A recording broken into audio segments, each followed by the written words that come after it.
আমাদের অফবিট উত্তরবঙ্গ ভ্রমণের এটা তৃতীয় দিন। এর আগে আমরা থাপাগাঁও আর সিক্সিন দুটো অসাধারণ সুন্দর গ্রামে থাকার পর আজকে যাচ্ছি আর একটা অফবিট ডেস্টিনেশনে। যাওয়ার সময় বেশ কিছু জায়গা ঘুরে দেখব আর আপনাদেরকেও দেখাবো। তাহলে চলুন, লেটস ট্রাভেল উইথ ট্যাগস। এখন বাজে 9:21 আর আমরা সিক্সিনে আমাদের হোমস্টে থেকে বেরিয়ে গেলাম। আজকে আমাদের গন্তব্য হচ্ছে সিভিটার। তবে আমরা ডাইরেক্টলি সিভিটার যাব না, আমরা কয়েকটা জায়গা ঘুরতে ঘুরতে সিভিটার গিয়ে পৌঁছবো আর সেই সমস্ত জায়গা আপনাদের ঘুরিয়ে দেখাবো। আর এখন রাস্তাটা একবার দেখুন, কি অসাধারণ লাগছে। দেখুন দুপাশটা বড় বড় গাছ, চারিপাশে উপরটা পুরো সবুজ হয়ে রয়েছে। আর এই বর্ষাকালে সবুজের পরিমাণ যেন আরও অনেক গুণ বেড়ে গেছে। আর আজকে ঠিক সকাল 9টায় সিদ্ধার্থ চলে এসছে আমাদের নিতে। অ্যাকচুয়ালি ও থাপাগাঁওতে আমাদের সাথেই ছিল, কিন্তু সিক্সিনে আমাদের সাথে থাকেনি, ওর বাড়ি খুব কাছেই। তো গতকাল আমাদের নামিয়ে দিয়ে ও ড্রপ করে দিয়ে চলে গেছিল ওর বাড়িতে। আজকে ঠিক সকাল 9টায় ও এসে হাজির আমাদের পিক আপ করার জন্য। প্রথমেই আপনাদের কাছে আমার একটা ছোট্ট রিকোয়েস্ট, যদি আমার এই ভিডিওটা আপনাদের ভালো লাগে তাহলে প্লিজ আমার YouTube channel travel with tags subscribe করবেন। এখন আমরা যে জায়গাটা দিয়ে যাচ্ছি সেটা হচ্ছে মংপো। এখানে বেশ কয়েকটা দোকানপাট আছে, বেশ মার্কেট এরিয়া একটা। আর সিদ্ধার্থের থেকে জানতে পারলাম যে এটা একটা ছোট মার্কেট, মেন মার্কেটটা উল্টো দিকে। মংপুতে আমরা এখন এসে পৌঁছলাম রবীন্দ্র ভবনের সামনে। এখানে এবার আমরা ভেতরে যাব। আর এই যে গাছগুলো দেখতে পাচ্ছেন, এগুলোর মধ্যে সিনকোনা প্লান্ট আছে, তাছাড়াও আছে বিভিন্ন প্রকারের মেডিসিনাল প্লান্টস। আর এই সিনকোনা গাছ থেকে কিন্তু তৈরি হয় ম্যালেরিয়ার ওষুধ। রবীন্দ্র ভবনের প্রথম গেটটা দিয়ে ঢুকতেই চোখে পড়ল এই বিরাট ট্রি হাউস। এই হলো রবীন্দ্র ভবনের মিউজিয়াম। এখানে টিকিট আছে ₹25 পার পারসন, 5 বছরের নিচে ফ্রি। এই পাশে টিকিট কাউন্টার আর বুম্বার টিকিট কাটছে। এই মিউজিয়াম খোলা থাকে সকাল 9টা থেকে 12টা, আবার 1টা থেকে 5টা, আর থার্সডে কিন্তু এটা বন্ধ থাকে।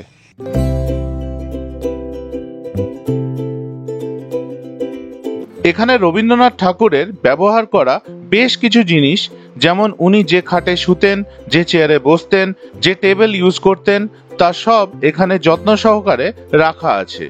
তাছাড়াও এখানে প্রচুর ছবি আছে, যেমন অ্যালবার্ট আইনস্টাইন এবং অন্যান্যদের সাথে যখন উনি দেখা করেন সেই সব ছবি এখানে রাখা আছে। আরও আছে ওনার নিজের হাতে লেখা ওনার বেশ কিছু কবিতা, গানের প্রতিলিপি। জায়গাটা দারুণ। আপনারা যখন মংপুতে আসবেন বা এই দিকে কোথাও আসবেন তখন এই জায়গাটা কিন্তু ঘুরে যেতে ভুলবেন না। রবীন্দ্র ভবন থেকে এবার আমরা বেরিয়ে পড়লাম আর এই রকম গাছে ঘেরা রাস্তা দিয়ে এগিয়ে চললাম আমাদের পরের গন্তব্যের দিকে। এখন বাজে 10:45 আর আমরা এসে পৌঁছলাম যোগীঘাট ব্রিজে। এই যোগীঘাট ব্রিজ কানেক্ট করে মংপুর সাথে সিটংকে। আর নিচ দিয়ে যে নদীটা বয়ে যাচ্ছে সেটা হচ্ছে রেয়াং নদী। ভীষণ সুন্দর এই ব্রিজ, তবে লোকজনের সংখ্যা এখানে অনেক বেশি। তাছাড়া গরমটাও ভীষণ বেশি। তবে নদী আর পাহাড়ের যা দৃশ্য এখান থেকে দেখতে পেলাম তাতে মন ভরে গেল।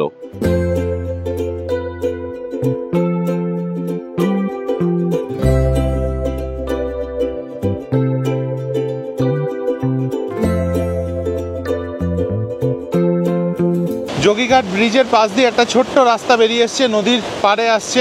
সেই রাস্তা দিয়ে আমি হেঁটে চলে এসেছি একদম নদীর ধারে।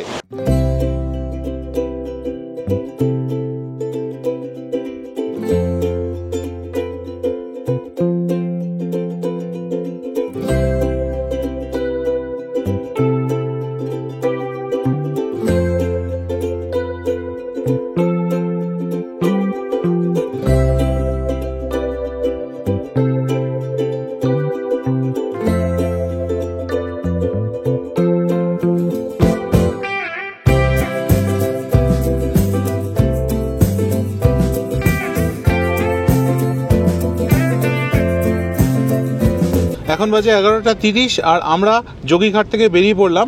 প্রচণ্ড গরম ছিল ওই জায়গাটায়, কিন্তু জাস্ট প্রাকৃতিক সৌন্দর্য দেখলাম, মন ভরে গেল। বেশ কিছু ছবি তুললাম, ভিডিও করলাম, ড্রোন ফটোগ্রাফি করলাম। ভিডিওগুলো আপনাদের জন্য রাখলাম। প্লিজ কমেন্ট করে জানাবেন কীরকম লাগলো আপনাদের। আর এখন কিন্তু আবার আমরা ওপরে উঠতে শুরু করেছি। বেশ কয়েকটা হেয়ারপিন বেন্ড ক্রস করে আমরা ওপরের দিকে উঠে আসছি। আর এবার কিন্তু আবার ঠান্ডা ঠান্ডা হাওয়া দিতে শুরু করেছে। এবার একটু স্বস্তি হচ্ছে। তা নইলে যোগীঘাটে অত্যাধিক বেশি গরম ছিল, মানে পুড়িয়ে দিচ্ছিল, সূর্যের তেজ এতটাই বেশি ওখানে। আর আমাদের বেশ কয়েকদিন ধরে কিন্তু কলকাতায় বৃষ্টি হচ্ছিল, উত্তরবঙ্গেও প্রচুর বৃষ্টি হচ্ছিল। এই নিয়ে আমরা একটু ভয়ে ভয়ে ছিলাম যে এখানে এসে যদি ফুল বৃষ্টি পাই তাহলে পুরো মাটি হয়ে যাবে ব্যাপারটা, আমাদের ঘোরাটাই ঠিকঠাকভাবে হবে না। কিন্তু এখানে এখন আকাশের রং খালি দেখুন, পুরো নীল আকাশ, আর তার উপর ছোপ ছোপ সাদা মেঘ। যোগীঘাট ব্রিজ ক্রস করে আমরা যে শিটংয়ে ঢুকলাম সেটা হচ্ছে শিটং 1, আর এখন যেখান দিয়ে যাচ্ছি সেটা হচ্ছে শিটং 2। কোথাও ঘুরতে গেলে আমি ফিরে এসে ভিডিও বানাই, তাই ভিডিও আপলোড করতে সময় লাগে। কিন্তু আপনারা যদি বেড়ানোর সময়ের ডেলি আপডেটস চান তাহলে ইনস্টাগ্রাম আর ফেসবুকে আমার পেজগুলো ফলো করতে পারেন। আর যারা সোশ্যাল মিডিয়াতে নেই তারা সেরকমই থাকুন, বিশ্বাস করুন অনেক ডিস্ট্রাকশন মুক্ত থাকা যায়। এটা দেখুন গাড়ির মধ্যে ঢুকে পড়েছে একটা ফড়িং, সিদ্ধার্থ হাতে করে নিয়ে ওটা বাইরে দিয়ে দিচ্ছে।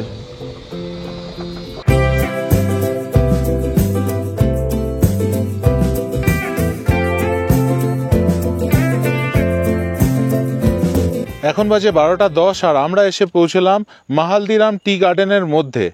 চারিপাশটা একবার দেখে নিন।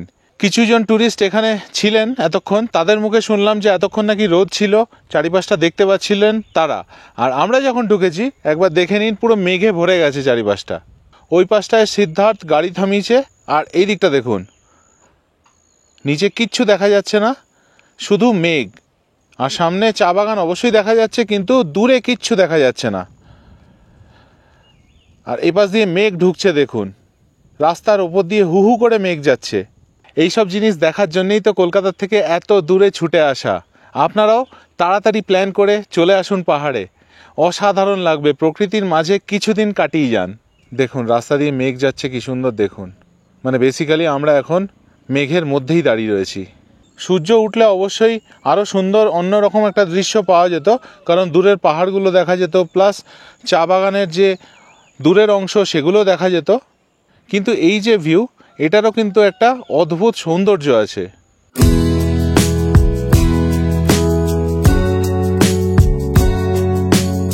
এই মেঘে ঘেরা চা বাগানের মধ্যে হেঁটে বেড়াতে শুরু করে দিলাম। দারুণ লাগছিল, চারিদিকে কত শান্তি, কোথাও কোনো আওয়াজ নেই।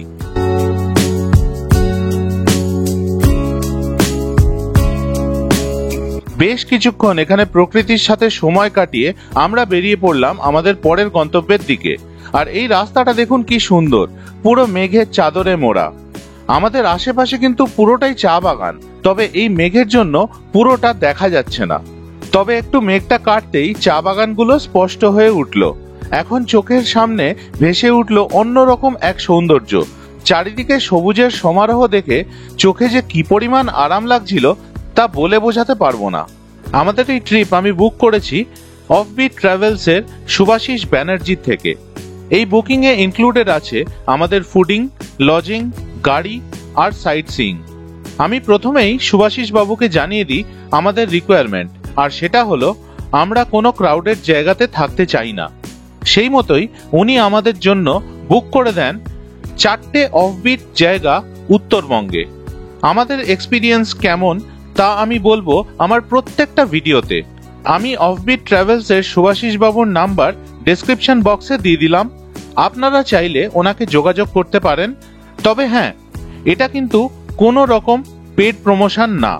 দুজনের 4 নাইট 5 ডেজের জন্য আমাদের দিতে হয়েছে 29,000 টাকা। আমরা এখন এসে পৌঁছলাম শিবখোলা নদীর ধারে, আর আমরা এই রাস্তা দিয়ে নেমে যাচ্ছি একদম নদীর পাশে। এখন সময় হচ্ছে 1:17, আর আমরা এই চলে এলাম শিবখোলা নদীর একদম পাশে। এখানে একটা মন্দির রয়েছে, আর এই সাংঘাতিক জোরে বয়ে যাচ্ছে শিবখোলা নদী। দুর্দান্ত জায়গা, অসাধারণ, অনবদ্য। এখানে যখন আসবেন এই শিবখোলা নদীর ধারে চলে আসবেন, একটু সময় কাটাবেন, দেখবেন কি ভালো লাগে। এবার আপনাদের আর বেশি কথা না বাড়িয়ে নদীটা দেখাই।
ছবি আর ভিডিও তুলে এবার আমাদের যাওয়ার পালা। এগিয়ে চললাম গাড়ির দিকে, যা ওপরের রাস্তায় অপেক্ষা করছে। গাড়িটা একটু এগিয়ে গিয়ে দাঁড়িয়েছে, তাই আমরাও পায়ে হেঁটে এগিয়ে চললাম। তবে কিছুটা এগোতেই আবার দাঁড়াতে বাধ্য হলাম। পাশ দিয়ে বয়ে যাওয়া নদীর দিকে আবার চোখ চলে গেল। কি দারুণ লাগছে! মনে হচ্ছে ঘন্টার পর ঘন্টা এখানে দাঁড়িয়ে থাকি আর এই অপরূপ সুন্দর নদীর দৃশ্য উপভোগ করি। যাই হোক, ফাইনালি গাড়িতে উঠলাম আর এগিয়ে চললাম।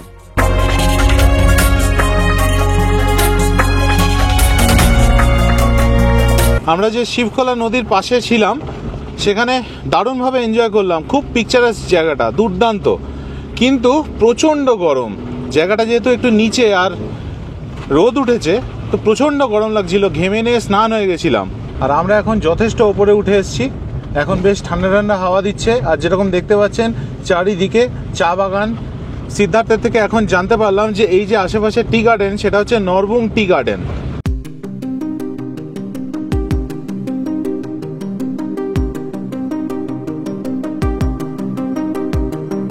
এই চা বাগান দিয়ে আমরা এগিয়ে যাচ্ছিলাম। হঠাৎ একটা টার্নিংয়ে এসে আমি নামলাম, কারণ হচ্ছে এখান থেকে শিলিগুড়ি শহর দেখা যাচ্ছে। আপনাদের একবার দেখিয়ে দিই। দূরে যে সমতল জায়গাটা, সেটাই হলো শিলিগুড়ি শহর। প্রচুর ছোট ছোট বাড়ি দেখা যাচ্ছে। চা বাগান দিয়ে নামতে নামতে আমরা এসে কানেক্ট করলাম হিলকাট রোডে। আর এখন আমাদের পাশে চলে এসছে টয় ট্রেনের লাইন। আর এর পরের গন্তব্য আমাদের হচ্ছে রংটং স্টেশন। চলুন রংটং স্টেশনে গিয়ে আপনাদের দেখাচ্ছি স্টেশনটা। আমরা এখন এসে পৌঁছলাম রংটং রেলওয়ে স্টেশনে। আমার পেছনে স্টেশনটা দেখতে পাচ্ছেন আপনারা, এটা দার্জিলিং হিমালয়ান রেলওয়েজের একটা স্টেশন। আর এই স্টেশন অবস্থিত 1404 ফিট উচ্চতায়।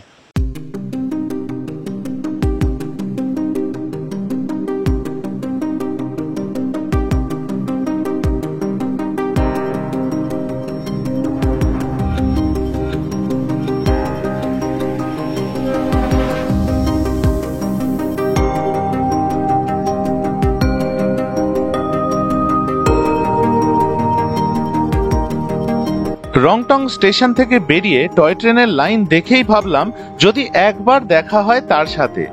আর এটা ভাবতেই আমাদের সামনে সে এসে হাজির।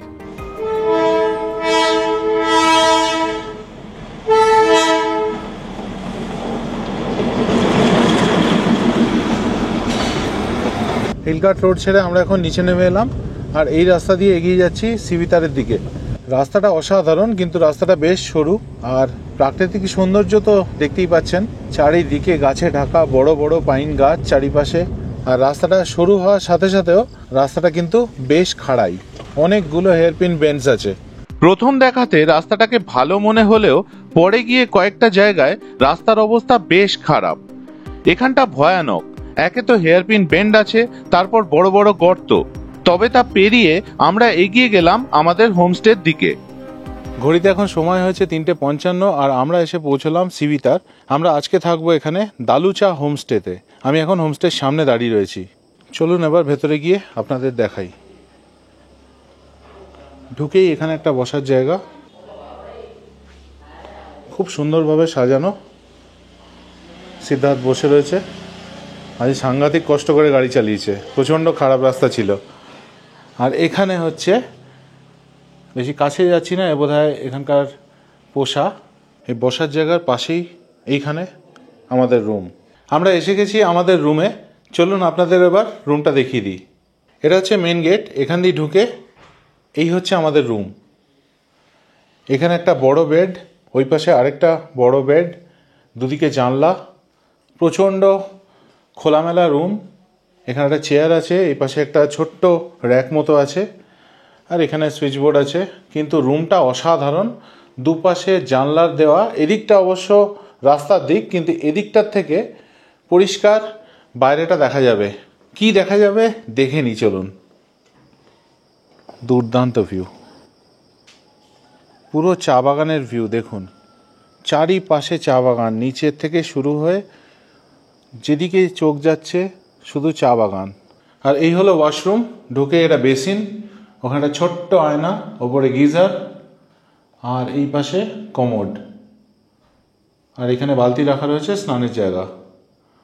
বেশ বড় পরিষ্কার পরিচ্ছন্ন বাথরুম। এখন বাজে 4:16, আর আমরা এখন যাচ্ছি লাঞ্চ করতে। এখান দিয়ে নিচে নেমে যেতে হবে, তারপর খাওয়ার জায়গা। চলে এলাম এই হোমস্টে ডাইনিং এরিয়াতে। লাঞ্চে আছে ভাত, আলুর তরকারি, সবজি, চাটনি, ডিম, ডাল, লেবু আর পেঁয়াজ। ভীষণ খিদে পেয়েছিল, তাই আর কোনো দিকে না তাকিয়ে খাওয়াতেই কনসেন্ট্রেট করলাম। খাবারের টেস্ট দারুণ। এই লাঞ্চ আমাদের প্যাকেজে ইনক্লুডেড। আমরা এখন লাঞ্চ করে বাইরেটা এসেছি। এখন ঘড়িতে সময় হয়েছে 4:35, আর এখান থেকে ভিউটা একবার আপনাদের দেখিয়ে দিচ্ছি। আমাদের এই দালুচা হোমস্টের ঠিক পাশেই দেখুন চা বাগান। এখন বিকেল 5:20 আর আমি হোমস্টে থেকে বেরিয়ে এলাম একটু হেঁটে বেড়াবো বলে। আর বাইরে এসেই এই পাতাগুলো চোখে পড়লো। পাতাগুলো কি কালারফুল দেখুন, চোখ জুড়িয়ে গেল এগুলো দেখে। এই পাতাটার ডিজাইনটা দেখুন, কি সুন্দর না?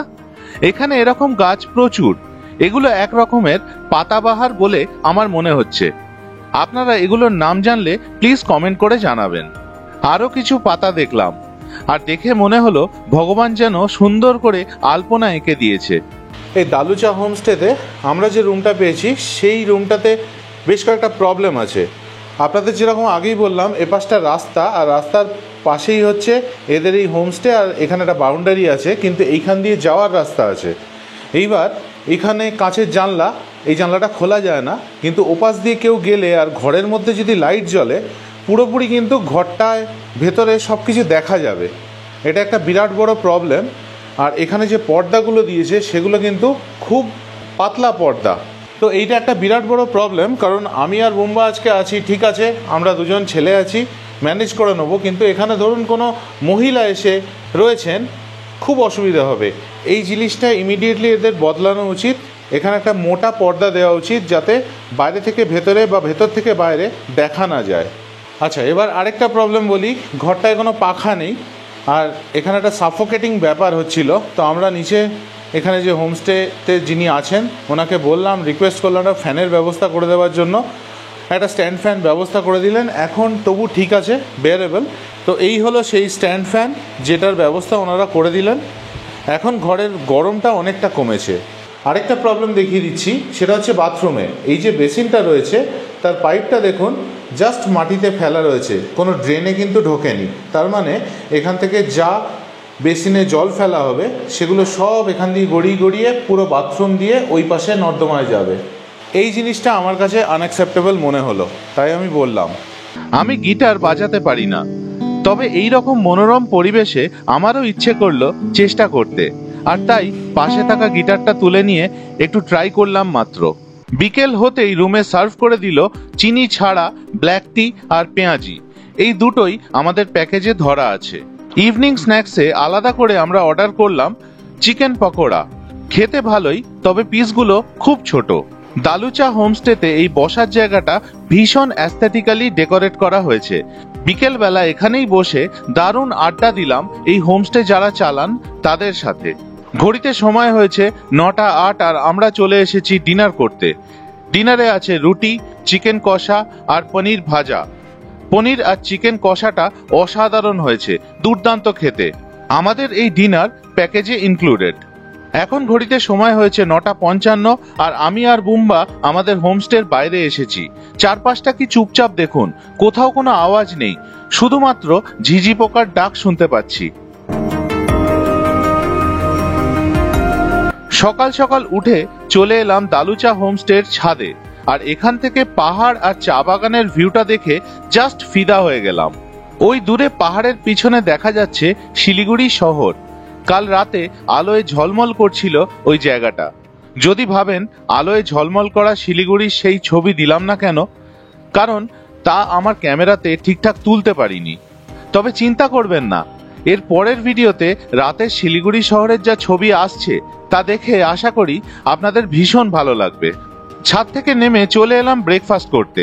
ব্রেকফাস্টে আছে রুটি, সয়াবিনের তরকারি, অমলেট আর একটা নতুন জিনিস, ব্যাম্বু শুটের আচার। খেয়ে দেখি কিরকম লাগে। সয়াবিনের তরকারিটা অসাধারণ করেছে, আর রুটিগুলো ভীষণ নরম আর তুলতুলে। আর এই ব্রেকফাস্ট আমাদের প্যাকেজে ইনক্লুডেড। জীবনে প্রথমবার ব্যাম্বু শুটের আচার খেলাম, দারুণ লাগলো। আর এখানে শসা কেটে দিয়েছে, কিন্তু দেখুন খোলা ছাড়ানো হয়নি, কিন্তু খেতে ভীষণ ভালো লাগছে।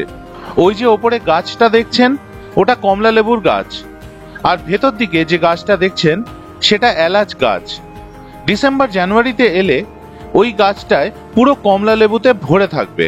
ভিডিওটা শেষ করার আগে বলতে চাই, সিভিতারে দালুচা হোমস্টেতে আমাদের স্টে ভীষণ ভালো ছিল। আজকের গল্প এই পর্যন্তই। এর পরের ভিডিওতে নিয়ে আসবো সিভিতার থেকে আমাদের গিড্ডা পাহাড় যাওয়ার গল্প। তাই দেখতে থাকুন আমার চ্যানেল, আর ভিডিওটা ভালো লাগলে আমার YouTube channel travel with tag subscribe করার অনুরোধ রইল। ভালো থাকবেন।